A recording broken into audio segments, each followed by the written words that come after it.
Toltha hi chonset ahileh Christian here government Sepai pangkhat chun agalmi chu athalou healing hitam ti hi thu do na hi in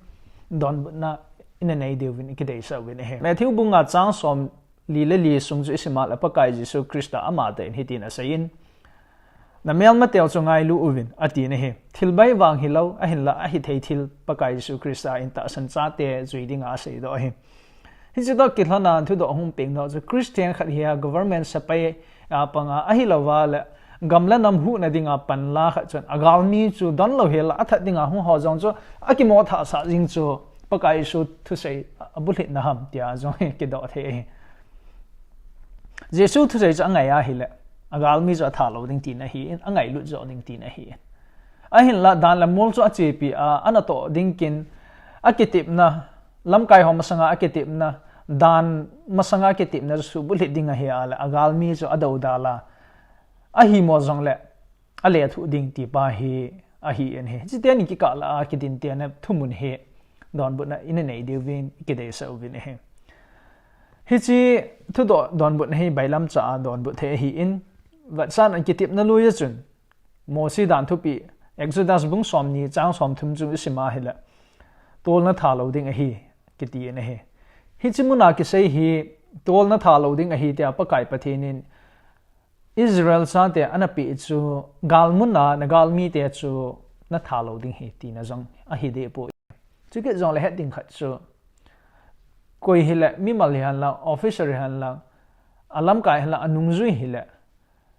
gamsunga cheng hi ven gamsung thu nei vai hom ho thu sa noya hing dinga hi pakai pathin ja ai de sa u kha da hi in chu ke jong la pakai pathin lam kai ki ti he gamsung veng tup ding la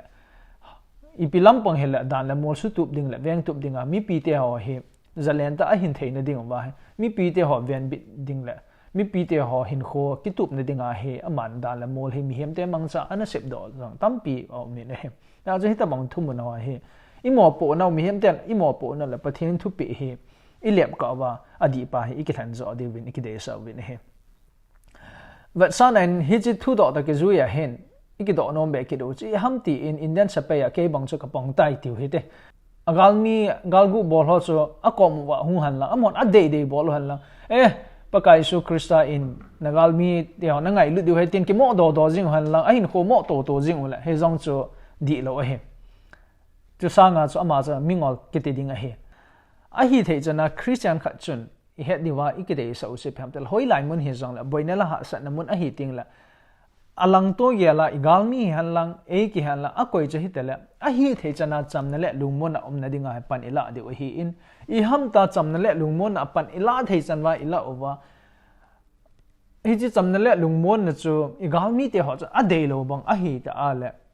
lam kai ho thupi pathin atun do sa lam kai ho thupi dan le mo lu mo chu izui diu chu a pha pen heading in kata sen ne he ya chu Jesu Christa in galmi ngai lu in ati wa nga chu igalmuna chu galmun ai lawal ai bulu dinga ai that dinga hu ho chu ga ki mo do da ai chu angol banga bowling hello banga ga umti jong hi thelo he self defense angai na jong min tin ai male ma ki ven bit na jong ngai ni khat veile ale thu na kom pha jong hum the hi in hitabang din mona chu ching thei ta pathin thu hi iman cha deu hi ikidei so bi ne ya chu pathin ai ngan sin au gamsung hu bit ding le gamsung vengsung boinel ha sana ko na veng tup dinga jang chu government Sepai ho chu ke goi a hi in am ho chu alam kai te au thua anunu jong chu pathin lunglei na khat jong a hi ki pa jong hi isei do nom he za chu hitabang thumun ho he Jesu Christa ya na sei chu adi mo ati na hi po in Bible thumun ho he itabanga iti iman cha du ham ti hi kidei sa na zo hi in he